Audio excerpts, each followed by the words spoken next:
سورہ مومن میں اللہ تعالیٰ فرماتا ہے حضرت موسیٰ علیہ السلام کا واقعہ بیان کرتے ہوئے کہ حضرت موسیٰ علیہ السلام جب فرعون کے دربار میں گئے اور وہاں پہ آپ نے تبلیغ کی تو ان میں ایک مرد تھا جو صاحب ایمان تھا لیکن اس نے اپنا ایمان چھپایا ہوا تھا. تو اللہ تعالیٰ فرماتا ہے 29 نمبر آیت میں سورہ مومن کی وقال رجل مؤمن من آل فرعون یکتم ایمانہ، ایک مومن مرد نے جو آل فرعون میں سے تھا اس نے اپنا ایمان چھپایا ہوا تھا. اس نے کہا اتقتلون رجلا ان یقول ربی اللہ، کیا تم اس شخص کو، اس مرد کو اس لیے قتل کرو گے کہ وہ کہتا ہے کہ اللہ میرا رب ہے. وقد جاءکم بالبینات من ربکم، اور وہ تمہارے رب کی طرف سے بینات لے کر آیا ہے، کھلے کھلے نشانات لے کر آیا ہے. وَإِن يَكُ كَاذِبًا فَعَلَيْهِ كَذِبُهُ، اگر یہ جھوٹا ہوگا تو اس کا جھوٹ اسی پہ پڑے گا. وَإِن يَكُ صَادِقًا يُصِبْكُم بَعْضُ الَّذِي يَعِدُكُم، اور اگر وہ سچا ہوا تو جن باتوں کا وہ تمہیں کہتا ہے، جس سے ڈراتا ہے، اس میں سے بعض تمہیں ضرور آ پکڑے گی. سوال یہ ہے کہ بعض کیوں، ساری کی ساری کیوں نہیں؟ تو اللہ تعالیٰ کہہ سکتا تھا نا یہاں پہ کہ وَإِن يَكُ صَادِقًا يُصِبْكُم الَّذِي يَعِدُكُم، بعض الَّذِي يَعِدُكُم کیوں کہا؟ اس لیے کہ اس میں ایک استثناء ہوتا ہے، انہیرنٹ پنہا ہوتا ہے ایک استثناء، کہ اگر وہ استغفار کر لیں تو بات ٹل بھی سکتی ہے.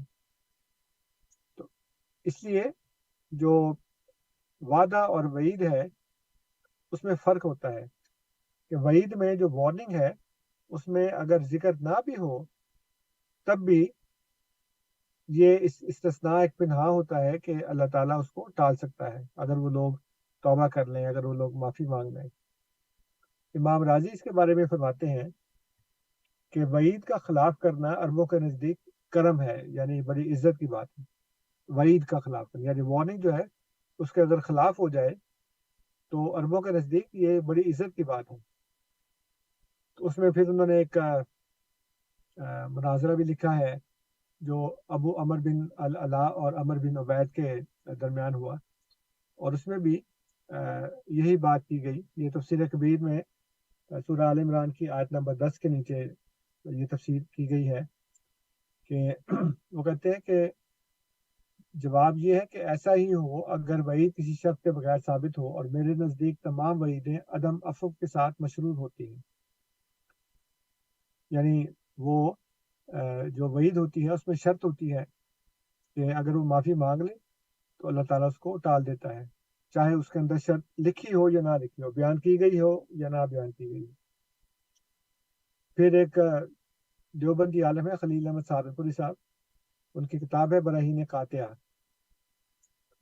وہ کہتے ہیں کہ خلف وعید جو اشاعرہ ہیں، یعنی جو اشعری لوگ ہیں جو دیوبندیوں میں، جو حنفیوں میں ہیں، وہ اس کے قائل ہیں اس وجہ سے کہ وہ اس کو نقص نہیں شمار کرتے بلکہ بخشش اور کرم تصور کرتے ہیں. ایسا ہی دیگر کتب میں لکھا ہے.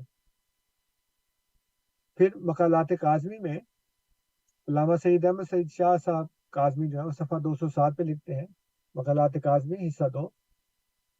وہ کہتے ہیں کہ خلف وعد اور خلف وعید میں فرق.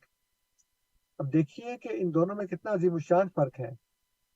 خلف وعد کے معنی ہے کسی انعام کے وعدہ کرنے کے بعد اس کے خلاف کرنا، یعنی وعدہ کیا کہ میں انعام دوں گا پھر نہ دے. اور خلف وعید کے معنی ہے کسی سزا کے وعدہ کرنے کے بعد اس کا خلاف کرنا. یعنی ایک چیز ہے انعام کا وعدہ، ایک چیز ہے سزا کا وعدہ. انعام کا وعدہ جو ہے اس کا خلاف نہیں ہوتا، لیکن سزا جو ہے اس کا اگر وعدہ کر لے تو اس کے خلاف ہو جاتا ہے. چنانچہ بعض متکلمین بظاہر جواز خلف وعید کے قائل ہوتے ہیں، لیکن خلف وعد کے جواز کا قائل اہل سنت میں سے آج تک کوئی نہیں ہوا. یعنی جو اللہ تعالیٰ وعدہ کرتا ہے انعام کا، اس کا خلاف آج تک نہیں ہوا، اور اہل سنت میں سے کوئی بھی ایسا نہیں ہے جو یہ کہے کہ ہاں اللہ تعالیٰ وعدہ کر کے بھی اس کے خلاف کر سکتا ہے. لیکن وہ یہ کہتے ہیں کہ اللہ تعالیٰ وعید کے خلاف کر دیتا ہے، جب وارننگ دیتا ہے تو وارننگ کے خلاف کر دیتا ہے لیکن وعدے کے خلاف نہیں کرتا. جو پیشگوئیاں حضرت مسیح موعود علیہ السلام کی بتائی جاتی ہیں اس میں آپ دیکھ لیں کہ محمدی بیگم کے جو گھر والے تھے ان کو یہ کہا گیا کہ اگر تم اس لڑکی کی شادی نہیں کرو گے تو پھر یہ ہوگا اور ایسے ہوگا اور ایسے ہوگا. تو وہ جو مدت بتائی گئی تھی پہلی، اس مدت میں اس کا باپ مر گیا اور ان کے گھر والوں کو یہ پتہ لگ گیا کہ اب یہ لڑکی کا شوہر بھی مر جائے گا. تو انہوں نے معافی مانگنی شروع کر دی. اور یہ بات کوئی نہیں بتاتا علماء میں سے کہ خود محمدی بیگم کے گھر والے، اس کا شوہر اور دیگر لوگ، انہوں نے حضور کی بیعت کر لی تھی، وہ احمدی ہو گئے تھے. یعنی جن کا متعلق بات ہو رہی ہے وہ تو احمدی ہو گئے ہیں، اور جو معترضین ہیں وہ آج تک وہی جو لکیر ہے اس کو پیٹتے جا رہے ہیں کہ دیکھیں جی بات وہ پوری نہیں. ان کو نہیں سارا پتا کہ پوری ہوئی کہ نہیں ہوئی، وہ پھر کیوں احمدی ہو گئے. اس لیے یہ کہنا کہ جی کوئی پیش گوئی پوری نہیں ہوئی، کوئی پیش گوئی اگر پوری نہ ہوتی اور اس میں کوئی استثناء نہ ہوتا تو پھر اللہ تعالیٰ اپنے وعدے کے مطابق حضرت مسیح موعود علیہ السلام کو نعوذ باللہ ہلاک کر دیتا، کیونکہ انہوں نے خدا پہ جھوٹ باندھا تھا. ایک بھی جھوٹ نہیں باندھا نا. اگر ایک انسان نے 10,000 باتیں کی ہیں اور وہ پوری ہو گئی ہیں، لیکن ایک بات اس نے ایسی کی ہے جو اللہ تعالیٰ نے اس کو نہیں کہی لیکن وہ یہ کہے، جیسے اللہ تعالیٰ فرماتا ہے کہ وَلَوْ تَقَوَّلَ عَلَيْنَا بَعْضَ الْأَقَاوِيلِ لَأَخَذْنَا مِنْهُ بِالْيَمِينِ ثُمَّ لَقَطَعْنَا مِنْهُ الْوَتِينَ. اگر یہ بعض باتیں ایسی کر دیں، بعض، ساری نہیں، بعض، جیسے میں نے بھی اوپر بتایا نا، وہ جو مومن بندہ ہے فرعون کے دربار میں، یہ کہتا ہے وہ یہ کو صادقاً یصدق بعض الذی یعدکم، جو تمہیں بتا رہا ہے اس میں سے بعض تمہیں آپ پکڑیں گی، ساری کیوں نہیں. وہاں پہ بھی اللہ تعالیٰ نے کہا کہ وَلَوْ تَقَوَّلَ عَلَيْنَا بَعْضَ الْأَقَاوِيلِ، اگر یہ کچھ باتیں، بعض باتیں ایسی ہو جو یہ ہمارے نام سے منسوب کرے، ہم نے نہ کہی ہوں، باقی ساری 100 میں سے 98 باتیں پوری ہو جائیں، لیکن 2 باتیں جو ہیں وہ، مطلب 100 میں سے 98 باتیں خدا نے کہی ہوں، اس کو 2 نہ کہی ہوں اور وہ کہے کہ یہ خدا نے کہی ہیں، یہ 2 بھی خدا نے کہی ہیں، وہ نہ کہی ہوں خدا نے، تو اللہ تعالیٰ ان 98 کا خیال نہیں کرے گا، بلکہ ان 2 کا، بلکہ ایک کا بھی اگر اس نے خدا پہ جھوٹ باندھا ہوگا تو خدا اس کو پکڑ لے گا، کیونکہ اس نے جھوٹ تو بولا نا خدا کے اوپر. چاہے 99 باتوں کے متعلق اس نے سچ کہا، لیکن ایک بات میں اس نے جھوٹ بولا، خدا اس پہ ہی پکڑ لے گا. اس لیے یہ کہنا کہ جی کوئی پیشگوئی پوری نہیں ہوئی، پیشگوئی پوری نہ ہوئی ہوتی تو آج ہم یہاں موجود ہی نہ ہوتے. اللہ تعالیٰ کب کا اس سلسلے کو ہلا کر چکا ہوتا. اور جیسے میں نے پہلے بتایا کہ جو پیشگوئیاں پوری ہو چکی ہیں ان کا کوئی ذکر ہی نہیں کرتا. اور سب سے بڑی پیشگوئی تو جیسے میں نے کہا کہ خدا کہتا ہے کہ میں تیری تبلیغ کو زمین کے کناروں تک پہنچاؤں گا، اور ہم یہاں زمین کے کنارے پہ بیٹھے بات کر رہے ہیں.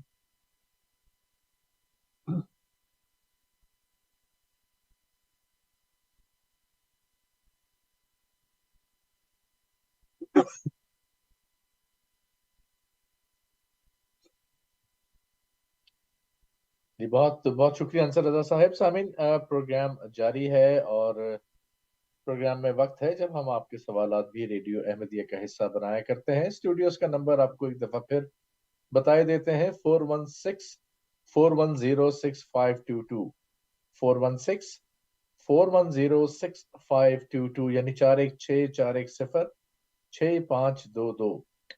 آپ کال کر سکتے ہیں اور ریڈیو احمدیہ کا حصہ بن سکتے ہیں. اسٹوڈیوز میں آج میرے مہمان ہیں مکرم و محترم انصر رضا صاحب. میں آپ کا میزبان ہوں صفی راجپوت اور پروگرام ہے ریڈیو احمدیہ. ریڈیو احمدیہ وہی پروگرام جو ہم ہر اتوار کی شب 9 بجے براہ راست آپ کی خدمت میں لے کر حاضر ہوتے ہیں. یہ پروگرام کینیڈا کے شہر ٹورنٹو سے آپ کی خدمت میں پیش کیا جاتا ہے اور اس وقت بھی پیش کیا جا رہا ہے. اس پروگرام کو آپ براہ راست سن ہی رہے ہیں، لیکن یہی پروگرام ہمارے یوٹیوب چینل پر بھی ہے اور اس کی ریکارڈنگ بھی موجود رہتی ہے. اسی طرح سے ہماری ویب سائٹ ہے voiceofislam.ca voiceofislam.ca جس کے ذریعے یہ پروگرام بھی براہ راست سنا جا سکتا ہے. اور جیسا انصر رضا صاحب نے آپ کو بتایا بھی کہ آرکائیوز میں جا کر رات سے پہلے کے تمام پروگرامز کی ریکارڈنگ کو بھی سنا جا سکتا ہے. وائس آف اسلام CA ہمارے یوٹیوب چینل کے ذریعے بھی آپ ہمارے تمام کے تمام پروگرامز کی ریکارڈنگ سن سکتے ہیں. اس پروگرام میں وقت ہے جب آپ کے سوالات بھی ہم شامل کیا کرتے ہیں. اگر آپ کے ذہن میں کوئی سوال آتا ہے تو اسٹوڈیوز کا نمبر ہے 416-410-6522 یعنی 416-410-6522. اسی طرح سے آپ اگر چاہیں تو آپ اپنا سوال ہم تک سوشل میڈیا کے ذریعے بھی پہنچا سکتے ہیں. ہمارا ٹویٹر کا ہینڈل بھی وائس آف اسلام CA ہے. اسی طرح سے فیس بک پر بھی لائیو چیٹ ہے اور اس چیٹ پر بھی آپ اپنے سوالات ہم تک پہنچا سکتے ہیں. انصر رضا صاحب، پروگرام میں ہمارے پاس تقریباً 30 منٹ کے قریب کا وقت موجود ہے اور اس وقت کو استعمال کرتے ہیں اور اپنی گفتگو کے سلسلے کو ہم جاری رکھتے ہیں. جی بالکل ٹھیک ہے. ایک اور جو پیش گوئی حضور کی جو حضور نے بیان فرمائی ہے وہ جہاد کے بارے میں ہے. اور جہاد کا مطلب یہ کہ جو قتال ہے، جو جنگ ہے، اس میں جیسے کہ نبی اکرم صلی اللہ علیہ وآلہ وسلم نے بتایا تھا کہ مسیح موت کے دور میں جو دینی جنگیں ہیں ان کا خاتمہ ہو جائے گا. اسی کی وجہ سے حضور بیان فرماتے ہیں کہ اب چھوڑ دو جہاد کا اے دوستو خیال، دین کے لیے حرام ہے اب جنگ اور قتال. یہ تو ایک سٹیٹمنٹ ہے نا، لیکن آگے فرماتے ہیں کہ یہ حکم سن کے جو بھی لڑائی کو جائے گا وہ کافروں سے سخت ہزیمت اٹھائے گا. یہ ہے پیش گوئی. اور فرماتے ہیں کہ ایک معجزے کے طور سے یہ پیش گوئی ہے، کافی ہے سوچنے کو اگر اہل کوئی ہے. اب دیکھیں حضور صرف یہ نہیں کہہ رہے کہ دین کے نام پر جو جنگ اور قتال ہے وہ حرام ہے، بلکہ فرماتے ہیں کہ یہ حکم سن کے جو بھی لڑائی کو جائے گا وہ کافروں سے سخت ہزیمت اٹھائے گا. اب آپ تاریخ اٹھا کر دیکھ لیں، اور حضور کہتے ہیں یہ ایک معجزے کے طور سے پیش گوئی ہے، کافی ہے سوچنے کو اگر اہل کوئی ہے.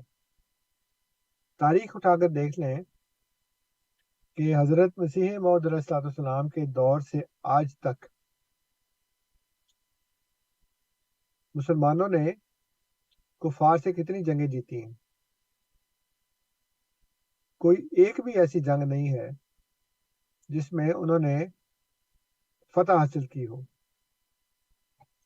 اور اس کے ساتھ ساتھ جو خود دیوبندی ہیں جو جہادی تنظیموں کی وہ پشت نہیں کر رہے ہوتے ہیں، دارالعلوم دیوبند جو ہندوستان میں ہے اس کے محتمم مولانا مرغوب الرحمان صاحب نے جہادی تنظیموں کے خلاف ایک بیان دیا اور انہیں بلکہ دیوبندی مسلک سے ہی خارج کر دیا، اور پاکستانی جو مذہبی سیاست ہے اس کو انہوں نے غیر اسلامی قرار دیا.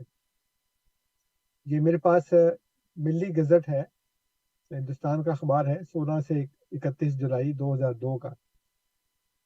اس میں وہ لکھتے ہیں کہ ایک تاریخی فیصلے میں دارالعلوم دیوبند نے پاکستان یا دنیا کے کسی بھی حصے میں کسی بھی دینی مدرسے اور مذہبی اداروں سے تعلق رکھنے والے ایسے افراد کو جو بھارت کے خلاف دہشت گردی کی کارروائیوں میں ملوث ہوں دیوبندی مکتبہ فکر سے خارج قرار دے دیا ہے. یعنی یہاں تو یہ کہا جاتا ہے نا پاکستان میں کہ جی آپ ہندوستان پر حملہ کرنے بڑا جہاد ہے، ہندوستان والے دیوبندی کہتے ہیں کہ یہ دیوبندی مکتبہ فکر سے ہی خارج ہے جو ایسی باتیں کرتے ہیں جو بھارت کے خلاف دہشت گردی کی کارروائیوں میں ملوث. تو آگے لکھتے ہیں کہ 19 جون کو دارالعلوم نے واضح طور پر کہہ دیا ہے کہ اسلامی تعلیمات سے روگردانی کرتے ہوئے دہشت گردی کرنے والے یا ان میں مدد دینے والے افراد دیوبندی نہیں ہو سکتے، اور ایسے اشخاص یا اداروں کا دیوبند سے کوئی تعلق نہیں. دارالعلوم کو یہ سخت قدم اس لیے اٹھانا پڑا کیونکہ کشمیر اور پاکستان کے مدرسوں میں دہشت گردی کی تعلیم حاصل کرنے والے لوگ بھارت کے خلاف دہشت گردی کی کارروائیاں دیوبندیت کے نام پر کر رہے ہیں. اس بات کا اعلان محترم دارالعلوم مولانا مرغوب الرحمان نے کیا. اسی سلسلے میں امریکہ پاکستان کے بہت سے مدرسوں کو نشانہ بنانا چاہتا ہے. پاکستان اور چند دوسرے ممالک میں ایسے بہت سے مدرسے ہیں جو دنیا بھر میں دارالعلوم دیوبند کی ساکھ، نیک نامی اور وقار کے ساتھ ساتھ اس کے طریقہ تعلیم سے متاثر ہو کر اس کا نصاب تعلیم یعنی درس نظامی اپنا چکے ہیں. دارالعلوم کا صحیح اسلامی تعلیم کو پیش کرنا، حب الوطنی، ہمسایوں کے حقوق و فرائض، بے گناہوں کو نقصان پہنچانے اور مارنے سے باز رہنے کی تعلیم دینا، اور معاشرتی برائیوں سے بچنے کی تعلیم دیتے ہوئے نیک اور صالح زندگی گزارنے کا درس دینا بھی ایسے مدرسوں کے لیے متاثر کن ہے. اپنے اداروں کو ان خطوط پر چلانے کے لیے یہ مدارس خود کو دیوبند مکتبہ فکر کے ساتھ وابستہ قرار دیتے ہیں، لیکن عملی طور پر اپنی بدنیتی یا مقامی سیاست کے زیر اثر غیر اسلامی طریقے اپناتے ہیں۔ وجہ جو بھی ہو، ان مدارس کا یہ طریق مکتبہ دیوبند کے لیے بدنامی کا باعث بنتا ہے۔ پھر ملی گزٹ میں ہی لکھا ہے، وہاں پہ ایک ان کی کارسپونڈنٹ آئی تھی نیو یارک ٹائمز کی، وہ سیلیا ڈبلیو ڈگر، ان کو انہوں نے کہا کہ جہاں ہندوستان کے دیوبندیوں نے خصوصاً اور 130 ملین مسلمانوں نے عموماً ہندوستان کے سیکولر آئین اور کثیر المذہبی معاشرے کو قبول کر لیا ہے، وہاں افغانستان اور پاکستان کے دیوبندی اس فکر میں ہیں کہ ان کا انتہا پسندانہ طرز اسلام بزور طاقت نافذ کیا جائے۔ یہ جاننا بہت اہم ہے کہ جنوبی ایشیا کے دیوبندی اتنا واضح اختلاف کیوں رکھتے ہیں۔ یہاں دیوبند میں جہاد و مانی مذہبی جنگ کی ہرگز تعلیم نہیں دی جاتی۔ دارالعلوم کے محتمم مولانا مرغوب الرحمان نے کہا کہ ہمارے مدرسوں میں آپ کو کسی کو مارنے کے لیے چھڑی تک نہیں ملے گی۔ اس کے برعکس پاکستان کے دینی مدرسے مذہبی جنگوں کی تربیت گاہیں بن چکے ہیں، جہاں سے مولانا مسعود اظہر جیسے بہت سے دیوبندی طالبان لیڈر تیار ہو کر نکلے، اور بھارت سمیت بہت سی جگہوں میں دہشت گردی کی وارداتوں میں ان کا ہاتھ بتایا جاتا ہے۔ دیوبندیوں کے اس واضح فرق کی جڑیں ہندوستان کے سیکولر آئین اور کثیر المذہبی معاشرے میں پوشیدہ ہے۔ مولانا مرغوب الرحمان نے کہا کہ ہم پہلے ہندوستانی ہیں پھر مسلمان ہیں۔ انہوں نے یعنی پاکستانیوں نے ہمارا طرز تعلیم تو اپنایا ہے، لیکن اس کو بالکل الگ طریقے پر پیش کر رہے ہیں، ہمارا ان کے ساتھ کوئی تعلق نہیں۔ ابھی دیکھیں خود وہ کہہ رہے ہیں کہ ہمارا ان کے ساتھ کوئی تعلق نہیں۔ موج کوثر کے جو مصنف ہیں شیخ محمد اکرام صاحب، وہ اس میں لکھتے ہیں صفحہ 179 پہ، وہ کہتے ہیں کہ احمدی جماعت کے فروغ کی ایک اور وجہ ان کی تبلیغی کوششیں ہیں۔ مرزا صاحب اور ان کے متقدوں کا عقیدہ ہے کہ اب جہاد بالسیف کا زمانہ نہیں، بلکہ جہاد بالقلم اور جہاد باللسان یعنی تحریری اور زبانی تبلیغ کا زمانہ ہے۔ ان کے اس عقیدے سے عام مسلمانوں کو اختلاف ہے، لیکن واقعہ یہ ہے کہ آج جہاد بالسیف کی اہلیت نہ تو احمدیوں میں ہے نہ عام مسلمانوں میں۔ طاقت جلوہ سینہ نہ تو اداری نہ من۔ عام مسلمان تو جہاد بالسیف کے عقیدے کا خیالی دم بھر کے نہ عملی جہاد کرتے ہیں اور نہ تبلیغی جہاد، لیکن احمدی جنہوں نے جہاد بالسیف کے معاملے میں کھلم کھلا اور صاف صاف حالات حاضرہ کے سامنے سر جھکا دیا ہے، دوسرے جہاد یعنی تبلیغ کو ایک مذہبی فریضہ سمجھتے ہیں، اور اس میں انہیں خاصی کامیابی ہوئی ہے۔ ڈاکٹر اسرار احمد صاحب لکھتے ہیں، اور یہ ان کا جو رسالہ ہے ماہ نامہ میثاق فروری 2003 کا، اس میں وہ لکھتے ہیں اس کے علاوہ آج سے 8-10 برس قبل واشنگٹن ایریا کے ایک اچھے اجتماع میں اپنے خطاب پر جو موٹو یا سلوگن میں نے دیا تھا، اب اس کو عام کرنے کی ضرورت ہے، یعنی yes we are fundamentalist but not terrorist. اس کا مطلب یہ ہے کہ وہ کہہ رہے ہیں کہ ہم بنیاد پرست تو ہیں لیکن ہم دہشت گرد نہیں ہیں، اور اس کی بھی شدید ضرورت ہے کہ اسامہ بن لادن یا اور کسی واقع یا مہمہ تنظیم القاعدہ سے اظہار برات کیا جائے۔ اس کے ضمن میں یاد ہوگا کہ عالم اسلام کی تحریکوں میں جب مسلح مزاحمت اور تشدد اور توڑ پھوڑ یا قتل و غارت کے رجحانات پیدا ہوئے اور بعض جگہوں پر بیلٹ کا رستہ رک جانے پر بلٹ کا رستہ اپنایا گیا، تو اسے میں نے ہمیشہ غلط بلکہ مضر اور کاؤنٹر پروڈکٹیو قرار دیا۔ اب اس نقطہ نظر کی زیادہ اشاعت کی ضرورت ہے۔ یہ ان کا مضمون تھا، ہماری دینی و تاریخی فکر اور اس کے تقاضے اور امریکی معاشرے میں دعوت و اقامت دین کی ممکنہ عملی صورت۔ اب یہ دیکھیں سبھی صاحب کہ حضرت مسیح موعود علیہ السلام نے جب جہاد کی تعلیم کے بارے میں واضح موقف اپنایا اور کہا کہ جہاد بمانی جنگ جو ہے، جنگ اور قتال، وہ اب دین کے لیے تو حرام ہے، اور اگر آپ اس کو سن کے بھی لڑائی کو جائیں گے تو کافروں سے سخت ہزیمت یعنی شکست اٹھائیں گے۔ تو ہوا کہ نہیں ہوا ایسا؟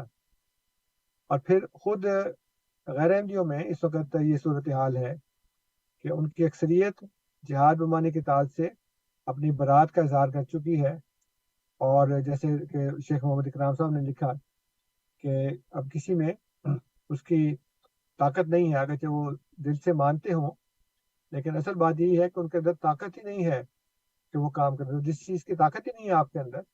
اور حضرت مسیح موعود علیہ السلام نے بڑی خوبصورت ایک بات لکھی ہے، حضور فرماتے ہیں کہ اگر جنگ کے ذریعے اسلام کا غلبہ ہونا ہوتا تو پھر یہ جتنی بھی ٹیکنالوجی ہے اسلحے کے بارے میں وہ ساری کی ساری مسلمانوں کے پاس ہوتی، لیکن ہمارے پاس تو ہے ہی نہیں کسی بھی قسم کی کوئی جو ٹیکنالوجی ہے، وہ تو ساری کی ساری غیروں کے پاس ہے، اور ہم ان سے مانگتے پھرتے ہیں کہ ہمیں توپے دے دو، ہمیں بندوق دے دو، ہمیں راکٹ دے دو، ہمیں یہ دے دو وہ دے دو، اور وہ دیں نہ دیں لیکن مانگتے تو انہیں سے ہیں۔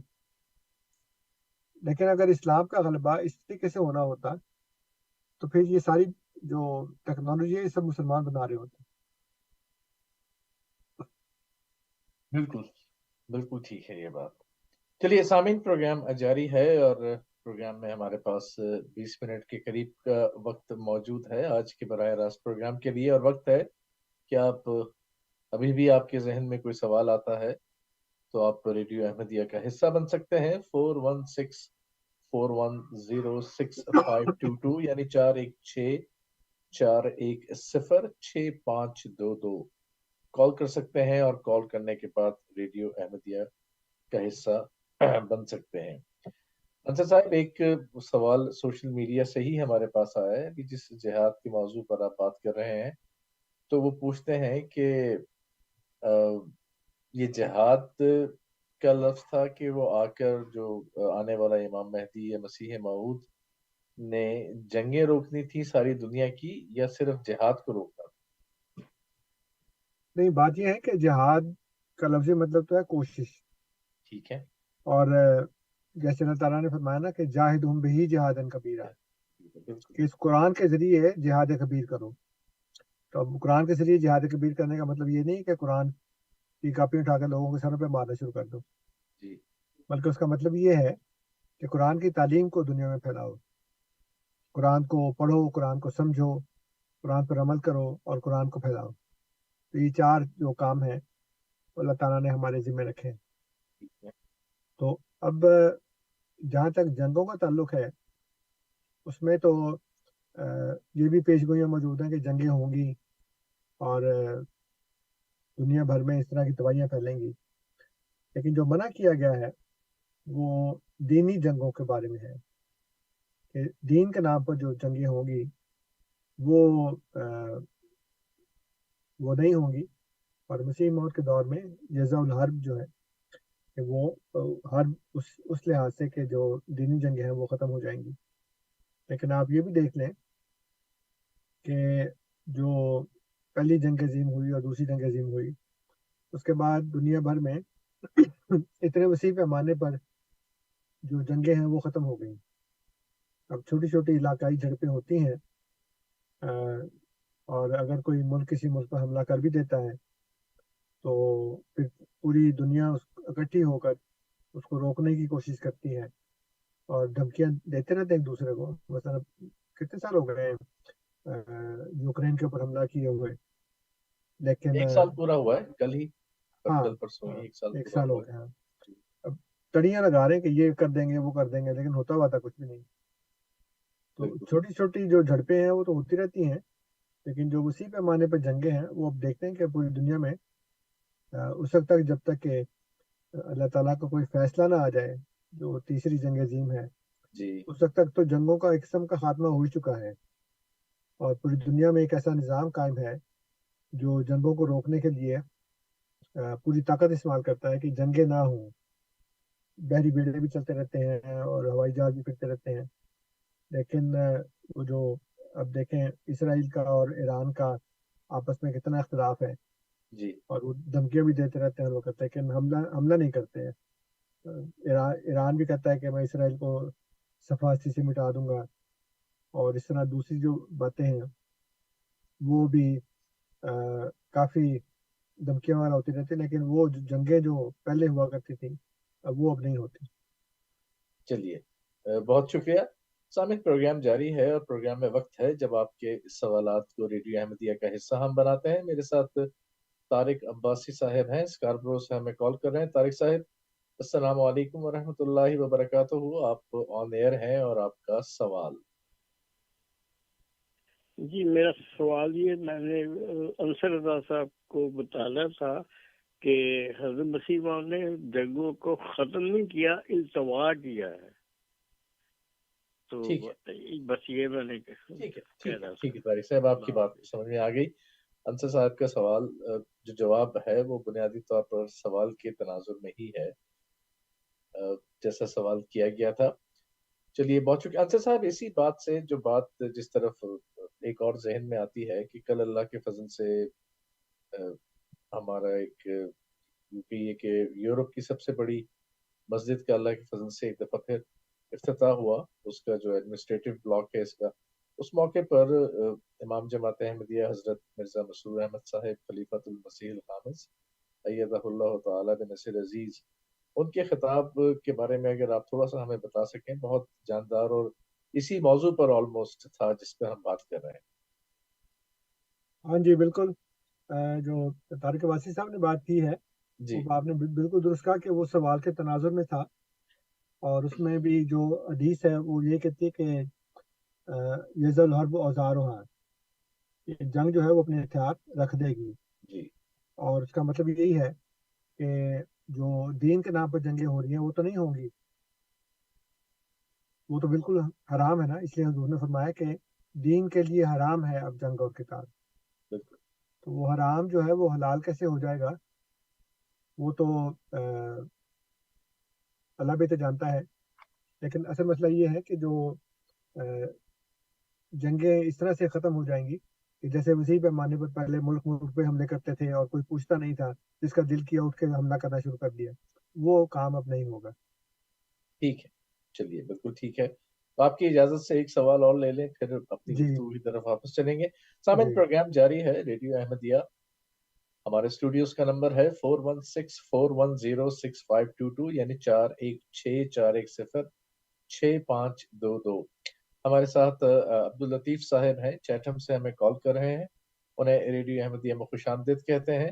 السلام علیکم ورحمۃ اللہ وبرکاتہ۔ عبداللطیف صاحب آپ آن ایئر ہیں اور آپ کا سوال۔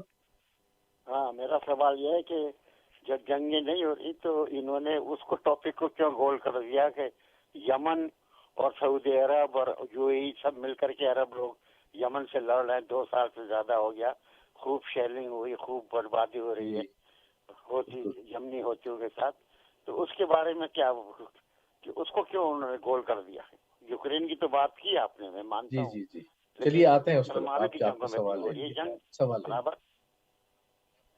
چلیے انصر صاحب، ہم بات کر رہے تھے اسی حوالے سے جو کل کا خطاب تھا تو اس میں ذکر بھی ہوا، تو آپ بتا ہی دیجیے عبداللطیف صاحب کو بھی۔ ہاں جی، بات یہ ہے کہ جیسے میں نے پہلے عرض کیا تھا کہ جو علاقائی جھڑپیں اس طرح کی ہوتی ہیں اس میں تو میں نے یہ نہیں کہا کہ وہ بالکل ہی نہیں ہوں گی، میں تو جیسے یہ عرض کیا ہے کہ جیسے پہلے عالمی جنگ ہوئی، جنگ عظیم اول ہوئی، پھر دوم ہوئی، اور اس میں کئی ممالک جو تھے وہ کود پڑے اور وسیع پیمانے کے اوپر قتل و غارت ہوئی، لیکن اس وقت جو یمن کی جو سعودی عرب کی جنگ ہے اس میں بھی اللہ تعالیٰ نے تو یہ کہا نا کہ جب 2 مسلمان لڑیں آپس میں، یہ تو نہیں کہا کہ وہ لڑیں گے ہی نہیں کبھی، یمن بھی مسلمان ہے اور سعودیہ بھی مسلمان ہے، اور یمن والوں نے زیادتی کی یا سعودیہ والوں نے زیادتی کی، اس کے بعد اوپر تو پھر مسلمانوں کو ہی چاہیے تھا نا کہ سارے مل کر بیٹھتے اور یمن اور سعودی عرب کا جو تنازع ہے اس کو ختم کرتے، وہ تو ختم نہیں کیا۔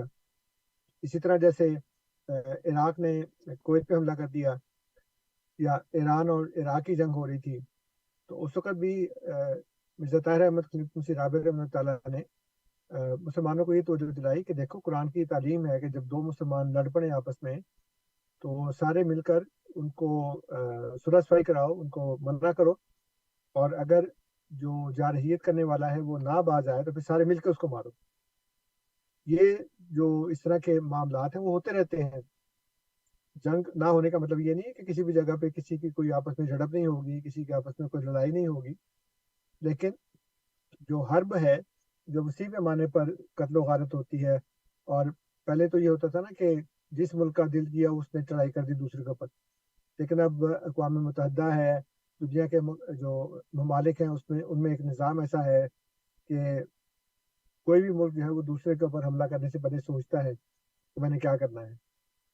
جو روس نے یوکرین پہ حملہ کیا اس میں ایک اس کی لمبی تاریخ ہے کہ وہ ان کا حصہ تھا، اس کے اوپر وہ ایک عالمی جو سازش ہو رہی ہے کہ امریکہ کسی طریقے سے روس کے دروازے پہ بیٹھنا چاہتا ہے، یورپی طاقتیں چاہتی ہیں کہ ہم وہاں پہ پہنچ جائیں، اور روس کو یہ پسند نہیں ہے، اس لیے انہوں نے یوکرین کو ایک آزادانہ حیثیت تو دے رکھی تھی، لیکن یہ برداشت نہیں کیا کہ جو دوسری طاقتیں ہیں وہ وہاں پہ آ جائیں۔ بہرحال یہ سیاست کی باتیں ہیں، میں ان میں نہیں جا رہا، میں آپ کو صرف یہ کہہ رہا ہوں کہ یمن اور یہ اس طرح کی جو سعودیہ کی جنگ ہے میں نے اس کو گول نہیں کیا، اس طرح پھر اور بھی ایسے علاقائی جھڑپیں ہیں دنیا بھر میں جو ہو رہی ہیں، تو مجھے اس کو گول کرنے سے کیا فائدہ ہوگا کہ میں اس کو چھپا دوں اور یہ احمدیت کی صداقت کی کوئی نشانی میرے ہاتھ سے نکل جائے گی کہ میں اس کو گول کروں۔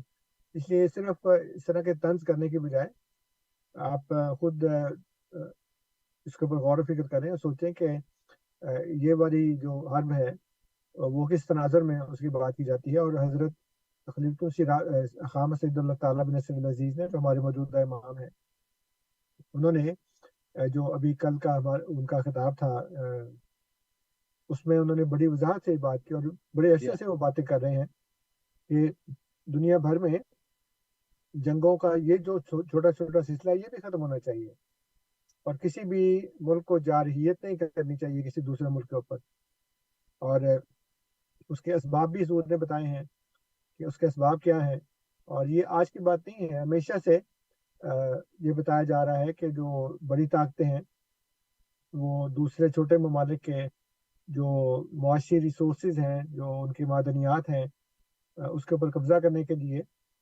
وہاں پہ امن قائم نہیں ہونے دیتے، وہاں کے گروہوں کو پیسے دے کر آپس میں لڑواتے ہیں، قتل و غارت کرواتے ہیں، ایسی سازشیں چلتی رہتی ہیں، لیکن اس کے باوجود وہ ہمارا یہ موقف ہے کہ ان کو بھی ختم ہونا چاہیے، ہم تو اس کے لیے کوشش کرتے رہتے ہیں، اور یہ گویا ایک نشانی ہے حضرت مسیح موعود علیہ السلام کی صداقت کی کہ ان کے جو خلیفہ ہیں وہ بھی اس وقت دنیا میں امن قائم کرنے کی بھرپور کوشش کر رہے ہیں۔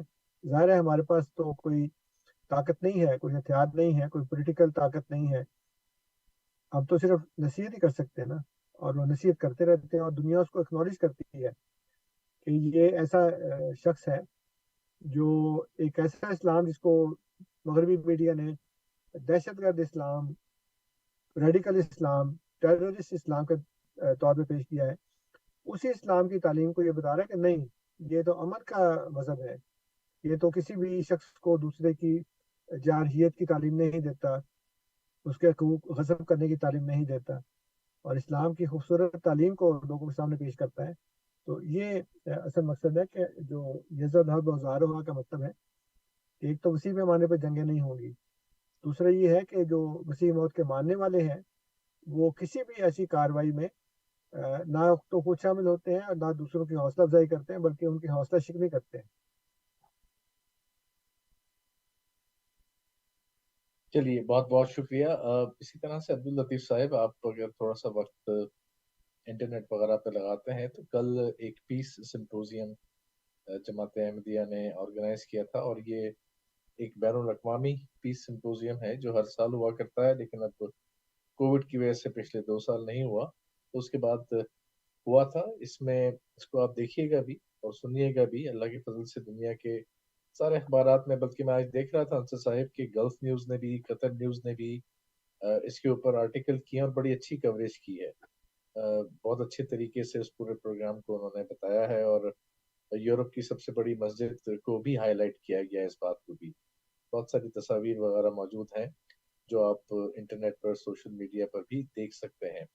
اس کے ساتھ ہی انصر صاحب ہم پروگرام میں ہم اس وقت پہنچ چکے ہیں جہاں ہمارا پروگرام کے اختتام تک ہم آ گئے ہیں تقریباً، تو سوال تو آج کے پروگرام میں ہم دوبارہ نہیں لیں گے، لیکن اپنے سامعین کو یاد دہانی ضرور کروائیں گے کہ سامعین یہ پروگرام ریڈیو احمدیہ، یہ ہم FM 100.7 پر ہر اتوار کی شب 9 بجے براہ راست آپ کی خدمت میں لے کر حاضر ہوتے ہیں، اور وہ لوگ جو ریکارڈنگ سن رہے ہیں ان کو بتا دیں کہ FM 100.7 ٹورنٹو کینیڈا کا جو شہر ہے اس کا مقامی چینل ہے جس پر یہ پروگرام ہم براہ راست دے کر آتے ہیں. لیکن یہی نہیں ہے بلکہ یہ پروگرام ہمارا یوٹیوب پر بھی موجود ہوتا ہے. وائس آف اسلام CA ہمارا یوٹیوب چینل ہے. اسی طرح سے voiceofislam.ca یہ ریڈیو احمدیہ کی آفیشیل ویب سائٹ ہے. اس ویب سائٹ کے ذریعے آپ ہم تک پہنچ سکتے ہیں, اپنی رائے, اپنے تبصرے, آراء آپ دے سکتے ہیں. وہ تمام لوگ جو بعد میں اس پروگرام کی ریکارڈنگ کو سنتے ہیں ساری دنیا میں جہاں پر بھی موجود ہیں, آپ voiceofislam.ca کے ذریعے اپنی رائے اور تبصرے بھی ہم تک پہنچا سکتے ہیں. بہت سے ہمارے دوست ہیں جو ان پروگراموں کو میں نے دیکھا ہے کہ فیس بک کے ڈفرینٹ پیجز ہیں جو مختلف, ان کے اوپر بھی اس پروگرام کی ریکارڈنگ کو شیئر کرتے ہیں. اسی طرح سے سوشل میڈیا کے اور پلیٹ فارمز پر بھی.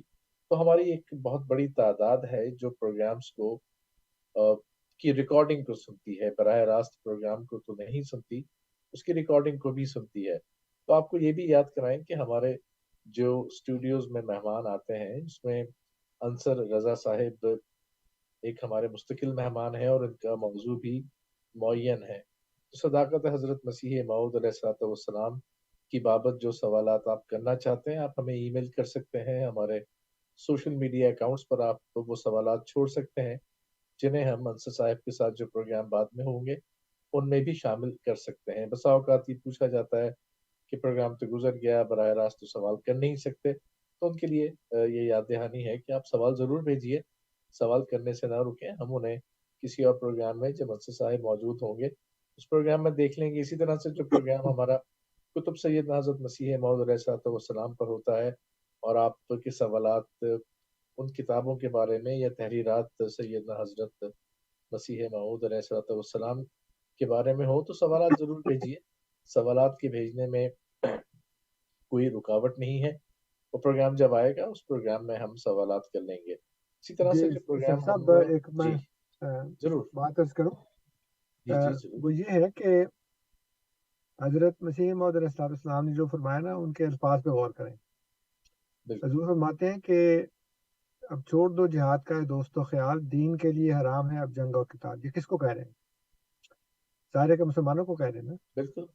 جو دین اسلام کو مانتا ہے, عمل کرے نہ کرے لیکن مانتا تو ہے نا کم از کم, اس کو یہ کہہ رہے ہیں کہ دین کے لیے حرام ہے اب جنگ اور قتال. یعنی مسلمانوں کو یہ کہا کہ دین کی خاطر تم نے اب جنگ نہیں کرنی. یہ حکم سن کے جو بھی لڑائی کو جائے گا وہ کافروں سے سخت ہزیمت اٹھائے گا. اب اس کا مطلب یہ ہے کہ اگر دین کے نام کے اوپر وہ جنگ کریں گے, اور ظاہر ہے کہ دین کے نام کافروں سے جنگ کریں گے نا, تو اگر دین کے نام پر کافروں سے جنگ کریں گے تو ان کو شکست ہوگی. تو اب دیکھ لیں کہ القاعدہ نے کی تو کون سی فتح حاصل کر لی, آئسس نے کی تو کون سی فتح حاصل کر لی, سوائے فساد برپا کرنے کا اور تو کچھ بھی نہیں کیا, بلکہ اپنے لوگوں کو مارنا شروع کر دیا. اب جہاں تک یمن اور سعودیہ کا کوئی تعلق ہے, وہ دین کے نام پر تو جنگ نہیں کر رہے. جی ہاں, ان کی تو سیاسی جنگ ہے. سعودیہ کو اپنی حکومت بچانے کا ڈر ہے, یمن والوں کو اپنی نظام بچانے کا ڈر ہے, اور وہ خود سے یا کسی کے اعلی کار بن کر جنگ کر رہے ہیں, تو وہ دین کے نام پر تو نہیں کر رہے نا. حضرت مسیح موعود علیہ السلام جو فرمایا وہ یہی ہے کہ دین کے نام پر اب جنگ اور قتال نہیں ہوگا. تو وہ دین کے نام پہ تو نہیں ہوتا. آپ دیکھ لیں پوری دنیا میں کون سی ایسی جگہ ہے جہاں پہ دین کے نام پہ جنگ ہو رہی ہو. انگلینڈ میں, یو کے میں آپ دیکھ لیں کہ آئرلینڈ کے اندر کیتھولک اور پروٹسٹنٹ کے اندر کتنی جنگیں ہوئی, لیکن اب وہ بھی ختم ہو گئی. وہ دین کے نام پر تھی نا, لیکن بہرحال وہ تو پھر بھی عیسائی تھے. سمجھنے کی بات یہ ہے کہ حضور یہ فرما رہے ہیں کہ مسلمانوں تم دین کے نام پر جنگ کرنا بند کر دو, اور اگر تم نے بند نہ کیا تو تمہیں, اگر تم کافروں سے جنگ کرنے جاؤ گے تو تمہیں شکست ہوگی.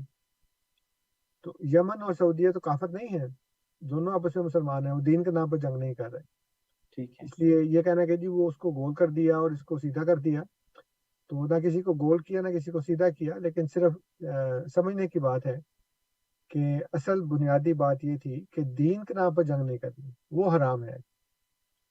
لیکن یہ کہا کہ اس کے علاوہ کوئی جنگ اور ہوگی نہیں, کوئی سیاسی طور پر یا کوئی معاشی طور پر. اور پھر یوکرین کی اور روس کی جو جنگ ہو رہی ہے وہ بھی دین کے نام پر نہیں ہو رہی, اس کے پیچھے بھی سیاست ہے, اس کے پیچھے بھی معیشت ہے. اس لیے بات کو اس کے تناظر میں سمجھنے کی کوشش کرنی چاہیے. اس طرح کی باتیں کرنے سے کوئی حاصل نہیں ہوتی بات. بالکل ٹھیک ہے، بالکل ٹھیک ہے. بہت شکریہ، بہت بہت شکریہ انصر صاحب. آج کے پروگرام کے ہم اپنے اختتام تک پہنچتے ہیں. سامعین، پروگرام ہے ریڈیو احمدیہ. اسٹوڈیوز میں میرے آج کے مہمان تھے مکرم و محترم انصر رضا صاحب، اور اسی طرح سے یاسر صاحب کنٹرولز پر ہمارے ساتھ تھے. یاسر صاحب، آپ کو بھی بہت بہت شکریہ. سامعین، ریڈیو احمدیہ سے سفیر راجپوت کو اجازت دیجیے. انشاءاللہ اب دوبارہ آپ کی خدمت میں اتوار کو حاضر ہوں گے 12 مارچ کو، اور وہ دن ہے جب وقت کی تبدیلی ہوتی ہے. وقت تو یہی رہے گا، 9 بجے شب کا وقت ہی رہے گا، لیکن اس دن گھڑیوں کا وقت چینج ہو رہا ہے اور وقت 1 گھنٹہ آگے بڑھا دیا جاتا ہے. اتوار کو 12 مارچ سن 2023 کو شب 9 بجے براہ راست پروگرام کے ساتھ ایک دفعہ پھر آپ کی خدمت میں حاضر ہوں گے. تب تک ریڈیو احمدیہ سے سفیر راجپوت کو اجازت دیجیے. السلام علیکم ورحمۃ اللہ وبرکاتہ. احمدیہ زندہ باد، زندہ باد، زندہ باد.